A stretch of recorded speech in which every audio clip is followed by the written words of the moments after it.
All right, hello and welcome. Today, we are going to tackle one of the most powerful and, let's be real, one of the most satisfying tools in all of calculus, L'Hopital's rule. Seriously, if you've ever found yourself just staring at a tricky limit, completely stumped, well, you are in exactly the right place. So what on earth is this tug of war I'm talking about? Well, I want you to picture a limit where the top and the bottom are locked in this epic battle. The numerator, the top part, is pulling with all its might to drag the answer down to zero. At the same time, the denominator is yanking it in the opposite direction, trying to make it explode towards infinity. So who wins? That is the big question, and that's exactly what we're here to figure out. Okay, so here's our game plan. First, we'll really dig into that whole tug-of-war idea. Then, we'll introduce the hero of the day, L'Hopital's rule itself, and watch it do its thing. After that, and this is super important, we'll talk about its kryptonite, when you absolutely should not use it. And we'll wrap up by looking at some tricky transformations. Sound good? Let's do it. All right, let's kick things off. Section 1, the limits tug-of-war. We're going to get to the bottom of what these indeterminate forms actually are. You see, this is what mathematicians call an indeterminate form. And it's a perfect name for it, right? Because when you plug in the numbers and get something like 0 divided by 0, you just can't determine the answer. You can't just guess. Think about what's happening here. The top part shrinking to 0 is fighting to make the whole thing vanish. But at the same time, the bottom part shrinking to 0 is fighting to make the whole thing blow up to infinity. It's a true mathematical standoff, and we're stuck in the middle. And this is exactly why we can't just guess. Check this out. On the left, both the top and bottom are racing to 0. But in this case, the numerator wins out and the whole limit just becomes 0. Now look at the right. It looks like the same situation, right? But here, the denominator is stronger and it pulls the limit all the way up to infinity. I mean, wow. We have two completely different results from what looks like the same exact problem. It's clear we need a better tool than just guessing. So what we've just seen are the two classic scenarios, the main events, if you will. You've got the 0 over 0 type, where both sides are in a race to shrink, and you've got the infinity over infinity type, where they're both in a race to grow. And it's in these exact situations that L'Hopital's rule steps in to save the day. Okay, so we've set the stage, we understand the problem, now it's time to meet the hero of our story, L'Hopital's rule. And here it is, in all its glory. Basically, the rule says this: if you're stuck in one of those 0 over 0 or infinity over infinity messes, you can find the limit in a new way. You just take the derivative of the top function and the derivative of the bottom function separately. That's the key. It's a super elegant way to settle the fight. Instead of looking at the values themselves, we're now looking at their rates of change. We're asking, which one is changing faster? Which one is pulling harder? And that is how we finally declare a winner. Okay, before we move on, just a couple of quick fun facts for you.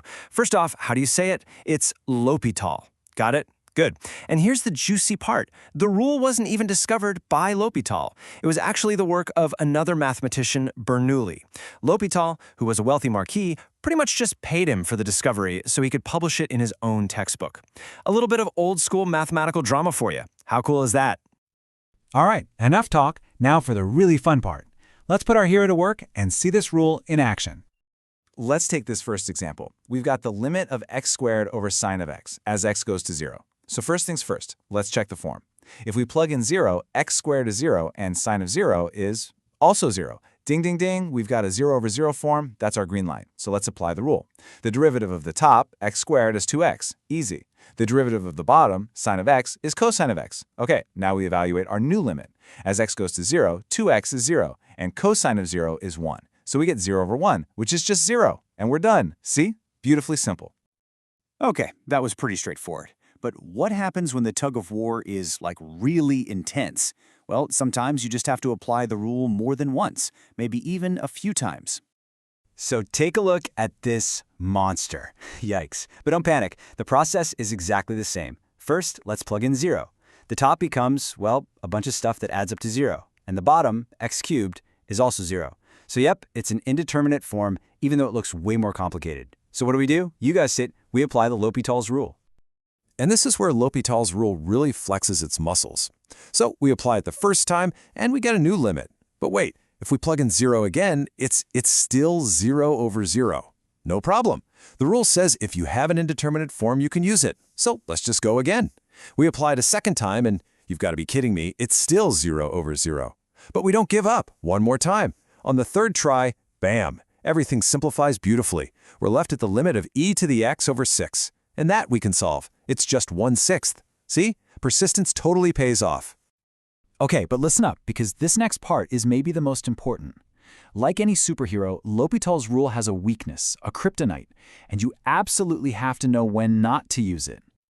Okay, I really need you to focus on this because it's the #1 mistake people make. On the left, you see a classic 0 over 0 problem. L'Hopital's rule works like a charm, gives us the right answer. Perfect. Now, look at the example on the right.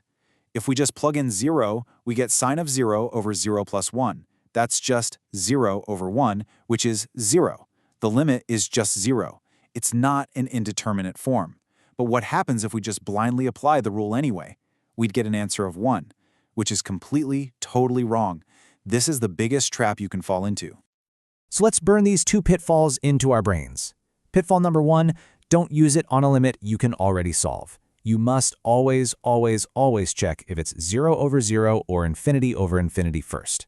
And pitfall number 2, this is not the quotient rule. I repeat, not the quotient rule. You are differentiating the top and the bottom as two completely separate problems. Okay, awesome.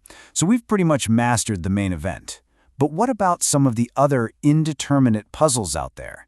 Let's level up and look at some tricky transformations. Yeah, it turns out there are a few other kinds of mathematical tug-of-war. You've got products, differences, even some really weird-looking powers. But here's the cool part. The strategy is always the same. Your mission is to use a little bit of algebraic cleverness to morph the problem into one of our old friends, 0 over 0 or infinity over infinity. Once you get it into that shape, L'Hopital's rule knows exactly what to do. Okay, so let's check this out with what's called an indeterminate product. We have x times e to the negative x, as x goes to infinity. So think about it. The x part is getting huge, racing off to infinity. But the e to the negative x part is shrinking fast, racing down to 0. So, who wins this fight? The trick here is so simple, but it's pure genius. All we do is rewrite it. Instead of x times e to the negative x, we write it as x divided by e to the positive x. It's the exact same thing, algebraically. But look what we just did. Now, as x goes to infinity, we have infinity on the top and infinity on the bottom. We've turned it into a form L'Hopital's can handle, so let's do it. Derivative of the top is 1, derivative of the bottom is e to the x. Our new limit is 1 over e to the x. As x gets huge, that denominator just explodes, so the whole thing goes to 0. The exponential growth was just too powerful. The denominator wins, no contest.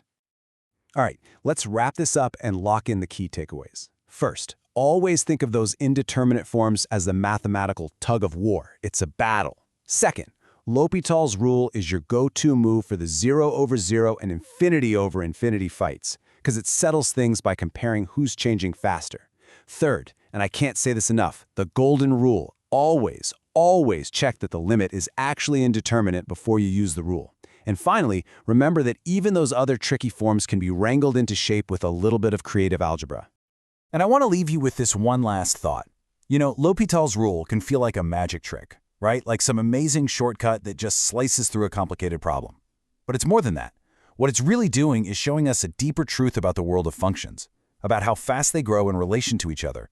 So my question for you is this: what other parts of math have you seen to do this? That don't just give you an answer, but actually simplify a really complicated problem in a way that reveals something beautiful and fundamental underneath. It's a great thing to think about. Thanks so much for joining me.